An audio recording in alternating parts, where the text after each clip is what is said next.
The Dolphins are 3-0. What a time to be alive. The Knights came out here with a depleted side and weren't able to get the win at home. It was very close for a while, just like the second game was, and the Dolphins came away with a few tries at the end and got the job done. Thankfully for us and our owners, that Lockie Miller came out and scored really well with a couple of tries, and I'm still dumbfounded that he's 26% owned. So someone that was obviously really cheap and now averaging 46. Obviously the 32 last week wasn't amazing, but we knew that these types of games were in him just with the electric speed that he had, and he even had an awesome try-saving tackle against him, which he ended up could have getting another try in about 70 odd. So worked out great for Lockie. Obviously the extra run meters with a runaway try, 6 tackle breaks, an offload, a couple of line breaks there, and ended up with a goal as well. So he's second choice goal kicker now that Ponga is out and Hastings was off the field for that last 10 minutes. So even better. That was Lockie Miller up top. Tessie New with 3 tries there. Again, not really relevant fantasy-wise at the moment, a bit of an awkward price. Lockie Fitzgibbon, he's come out and got a couple of good scores in a row now. So 58 for him, averaging 51 for the year. A little bit of price, a little bit of money to be made on him, but not for us really. He hasn't really scored back-to-back scores before, and this time he's done it. So that's that. Tom Gilbert, we're going to have to eat our hat a little bit on him because, started out in that first game with a 40 odd and you're like, it was kind of, about what we expected. And then since then, he's got a 60 and a 56 and, good minutes there with 59. So tackle numbers are up really nicely. 41 for him with the 3 misses, 172 meters, so 58 in base. Exactly what you're looking for in a middle who especially has dual position. So for those guys that did pick him up, the 7%, he has been great. Regardless of how the team's gone, he has just got through his work and done his job. So well done to Gilbert owners. If he averages 53 from here on in, let's just say he averages 50, he's still got a little bit over 100k to make, and he'll obviously go up about 20 or so this week and leave him with about 90 left if he keeps that 50 average. So great work from Tommy Gilbert there. Crossland, got to give out props when they're due. Phoenix Crossland, 50 tackles and 0 misses in this game. So for a guy that's not a natural 9, not even close to it, he's a half. To make 50 tackles and have no misses is absolutely beautiful. And the forced turnover tackle too. So great work for Phoenix there in this one. Exactly what he needed to do. There was no chance he was going to come out and be like that awesome ball playing 9. Obviously, you'd probably like him to run a little bit more, but give good service out of 9. They're in this game for a long time, and he was obviously a part of that. Tyson Gamble, clear to his name how this has played out because had a lot of great moments. He had a try, he had a nice try assist as well, and then he ended up with a couple of errors at the end, which really sort of it didn't cost them. Like it was at a time when they were trying to get back into the game. That one for Hastings there, when he just blew up at him. And then the one with Lockie Miller, he ran into Lockie Miller as well and he blew up. No, it wasn't Hastings. It was one of his forwards. Who was it? Fitzgibbon? Yeah, Fitzgibbon. He literally passed it like 2 meters purposely forward because he'd overrun it. And he just turned around and blew up at him. Yeah, hopefully all is good in the Knights dressing room. But yeah, shocker there. But the rest of the game was good for him, obviously stats-wise. He ran the ball a little bit, kicked a little bit, tackled well, and did his thing there. So that was that. Leo Thompson, someone we spoke about just a little bit. Had no questions on him, so we didn't speak about him too much. But 417k and a nice 40 odd last weekend. That was 63 minutes, which is a lot higher than we would have thought. So again, probably about that 50 minutes we were thinking, and 40 points for Leo. But we know what his type of output is. Him and Matt Croker, for example, last year were two of those guys that if they were able to get those bigger minutes, then they were able to do a good job PPM wise and scoring. So Leo with the 48 tackles there was terrific, and no attacking stats there to still get 51. Great effort from him. Ewan Aiken there, the 50 in his time out in the park, so good to see him back in the good scoring circles with a couple of try assists, obviously his tackle breaks and offloads there, which is kind of what we're used to seeing from him in a centre type of role. So Ewan Aiken did a great job.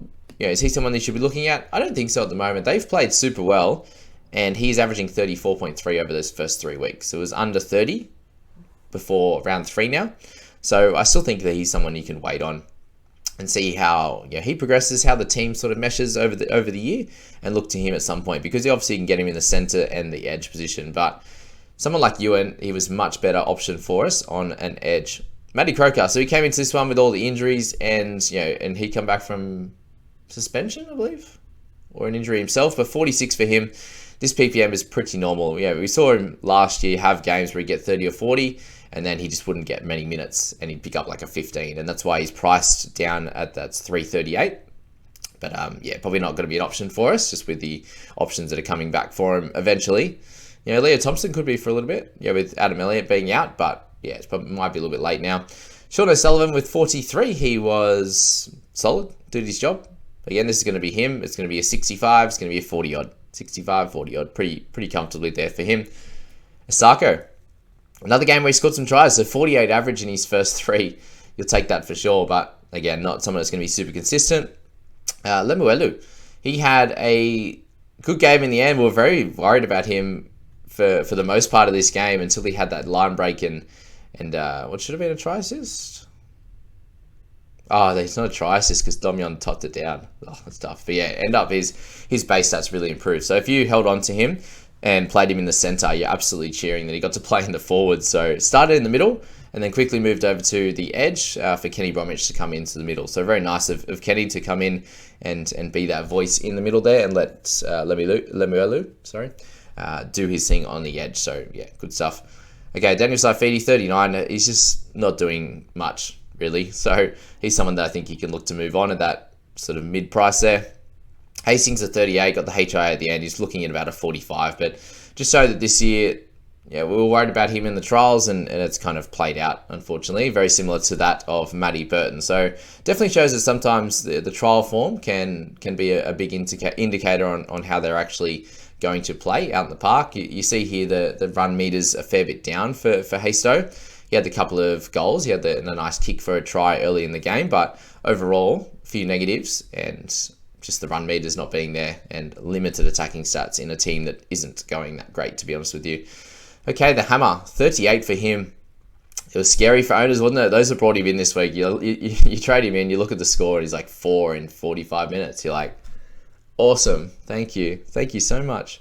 But he came out and improved, and obviously got that try, the runaway try where tapped it down. He got the try there, and then he picked up a line break a little bit later in the game. So again for him, forced dropout, 4 kick defusals. Those kick defusals are up each and every game, 4, 5, 6. So he's basically getting a try assist worth in kick defusals majority of the time, and 136 meters. So again, not bad really. 130 there. So I spoke about him, coming up against the Broncos next week. Might be a little bit more of a tougher game for him. So could be in that same position that he was earlier in this game. And obviously this was against the Knights. It's a lot of points. It's very open.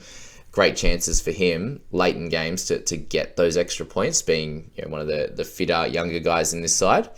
That was hammer there. And that 38 you'll take.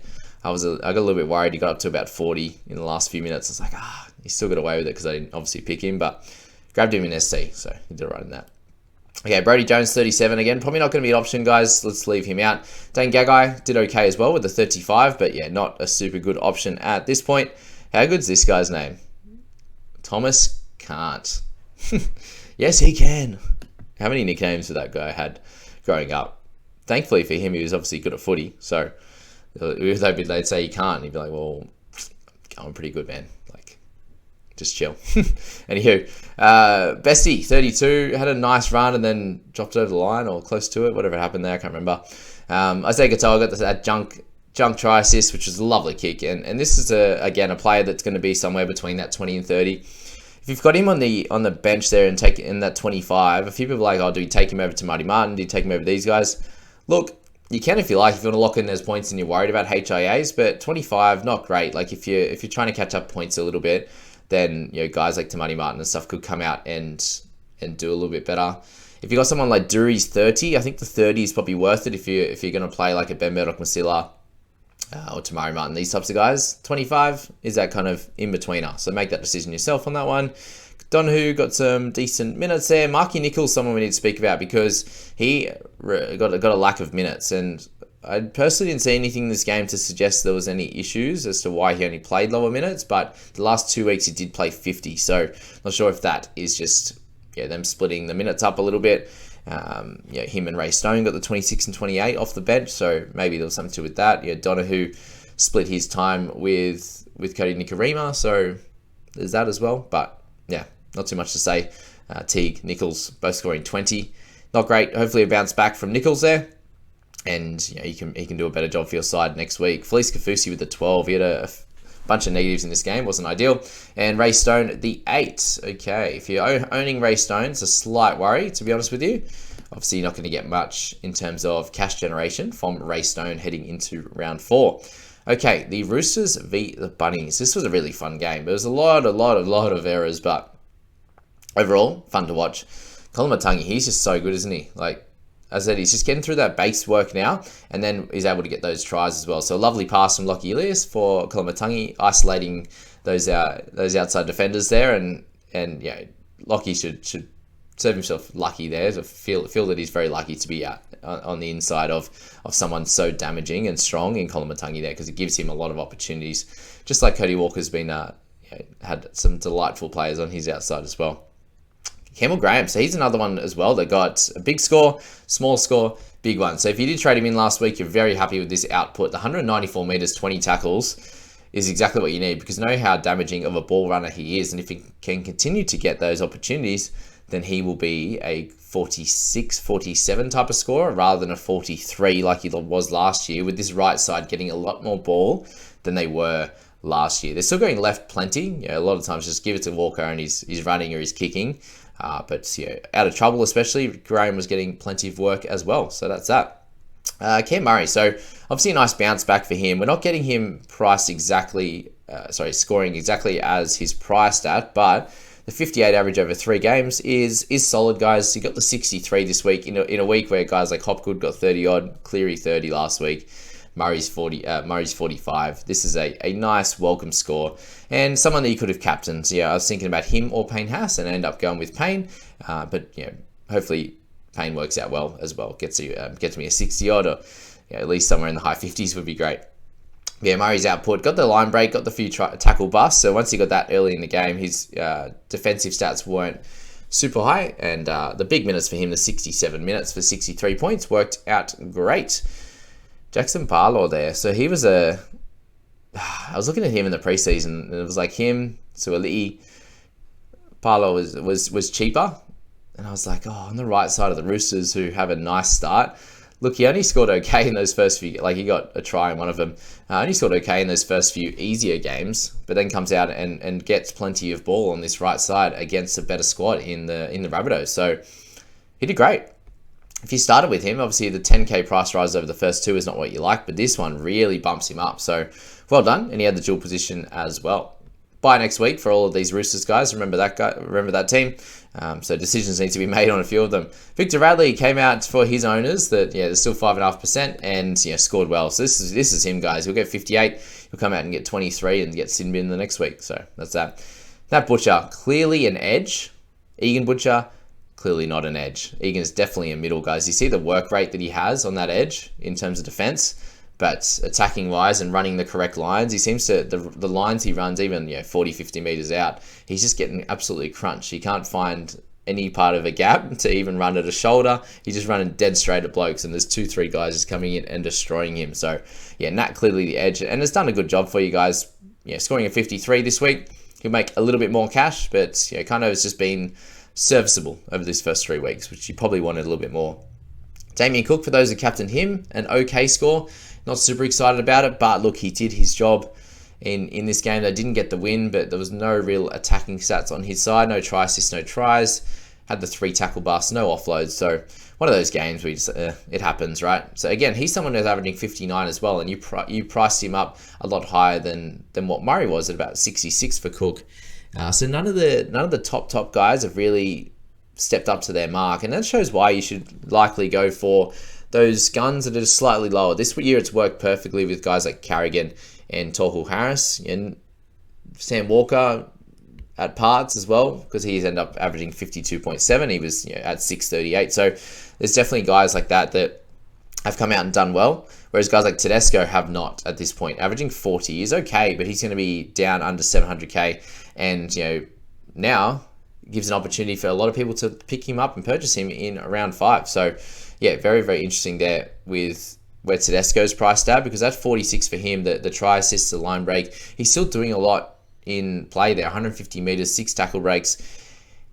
it's just going to make it a lot tougher. Last year, there was a reason why he did come down a little bit in his scoring. Tackle bust was a big reason for that. 6 to 9 each and every game for him.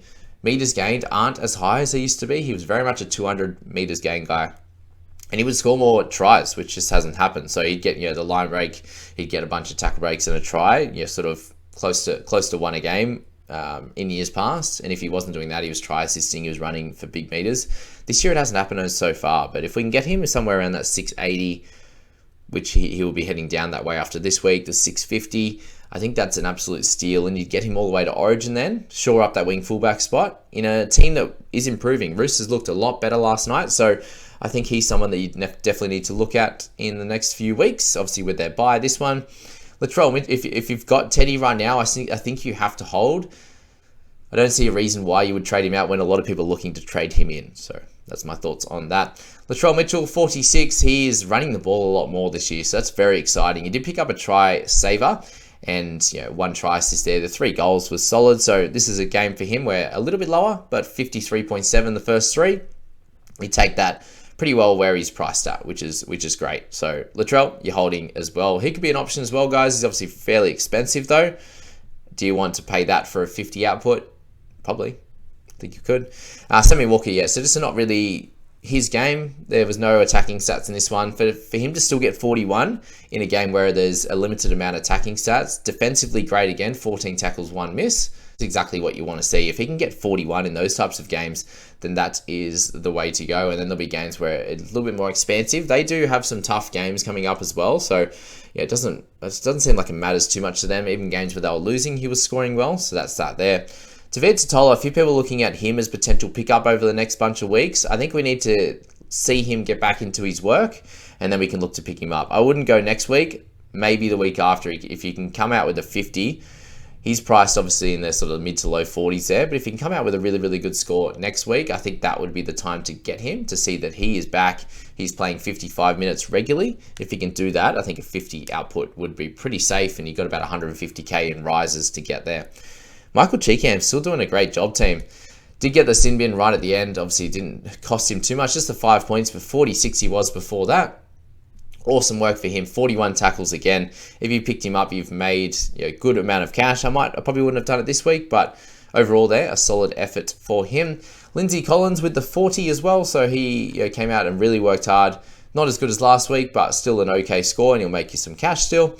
Isaac Thompson there with the 39, so he was someone that we were super worried about as well throughout the entirety of the game, and there was a few times there Campbell Graham should have passed him the ball. It didn't happen, but he eventually got it at the end there, picked up a tackle break and a line break and a try, and sort of saved his score a little bit. He would have been somewhere around that sort of 20 mark, which is, not ideal, but you'll take that 39 in the centres or the wing fullback this week with how things are looking, that's for sure. As I said with Egan Butcher, he's just clearly not a edge. So he will go back to the middle, play 40, 50 minutes there, and so probably score the same, to be honest with you. You thought in 80 minutes, the work rate that he has, he'd be able to score really well, and just hasn't happened. The run meters, as I said, there's really nothing there to show that he is a good edge at all, being able to run a good line, get a tackle rate, get an offload, because he's getting semi-hospital ball and he just drops it, or he goes a little bit behind him and he just drops it. So not good for Butcher. I think he's going to be a sell this week if you have the capacity to do so, if you're trying not to put out any other spot fires. Isaiah Tass with 37, again, a solid game for him. No real breakout game for him yet, but 40 average overall. He is going to make a little bit of cash. So yeah, that's Tass. Definitely an option at some point. Same as Joey Manu, but he obviously got the sin bin as well. He's looking okay. The attacking stats haven't come yet, so it'll be good to see his price continue to fall for a little bit. Maybe a pickup in sort of round 6 or 7. Again, this is the time that I always end up picking him, and he does great, so that's that. Lockie Ilias, 34, so lovely try assist. I'm very impressed with his tackling numbers. 23 tackles for no misses. There's a couple of weird and annoying errors there, kickoffs and bits and pieces like that. So to have 4 errors was really early in the game too. Not good. He had an awesome tackle against him from Suali'i, who absolutely smacked him. And that worked out well for Suali'i points, thankfully. If Ilias is going to drop the ball, that's the way I want him to drop it, that's for sure. And then kick meters. It wasn't much of a kicking game. They went left to Walker and he got about 230, and then Ilias 120, so very low meters. So any other normal game. Even if they went that same split, it'd be sort of a 300, 200 odd, which is where he's been at. So Ilias, again, making some cash here, but not someone that we're super excited with long term. It was meant to be, hopefully, a 37 to 40 average, and hasn't happened as much. So a risk that didn't pay off, but the risk of trading Smith out has worked out. So yeah, Ilias, maybe if he makes 50k, we'll take that, and a couple of scores, and we'll move him on.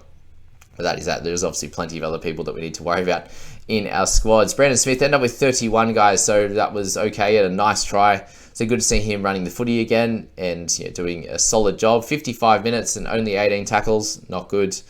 He needs to be out of our sides if you haven't done so yet. So we'll almost finish this off with a couple of these guys' team. We've got 8 tackles for him, 2 misses. Again, a bone the rattler on Lockie Ilias. So he's more looking for those type of tackles rather than just doing that extra work, which... so a lot of centers will come in and just get that extra work and join in on tackles and stuff. He's not that type of player, so we are relying on those forced turnover tackles and the attacking stats and runs. So 4 tackle breaks and offload there. But yeah, no try assists, no tries like last week. With the bye this week, averaging 38 over the first few games, obviously is okay, priced at 480. But we do expect a little bit more at that dual position. So I'll be holding him. I'll be trading out Egan Butcher first, but it's going to be rocks and diamonds a little bit with Swilly. And then Shaq Mitchell, 25. Only got 24 minutes this week, and all of the guys on their bench just played some lower minutes, and it just wasn't to be that he gets that 40 minutes anymore with Totola back, and that's completely fair. And then lastly, James Elliott. That didn't look good at all, guys. I hope that he's okay. Apparently he's walking around talking to everyone after game, so that is awesome news, and that is that Friday review, guys. Let me know how you went in the comments. I wish you all the luck for the Saturday games.